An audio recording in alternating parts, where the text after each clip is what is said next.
আসসালামু আলাইকুম বন্ধুরা, চলে আসলাম গ্রাম বাংলার ঐতিহ্যবাহী ঘোড়া দাবড় দেখার জন্য।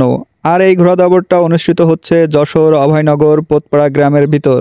প্রতি বছর শীতকালে এই সময় পোতপাড়ার গ্রামবাসীরা এই ঘোড়া দাবড় আয়োজন করে থাকে।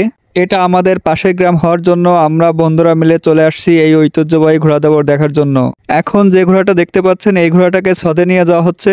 এমন ঘোড়া আরো অনেক আছে, সবগুলাকে ছদে নিয়ে একসাথে ছাড়া হবে। দেখুন বন্ধুরা, প্রতিযোগিতায় অংশগ্রহণ করার জন্য অনেক ঘোড়া আসছে। আর এই ঘোড়া দাবড়গুলো আপনারা এখনই উপভোগ করুন। এখনই দেখুন ছদ থেকে ঘোড়াগুলো ছাড়া হবে।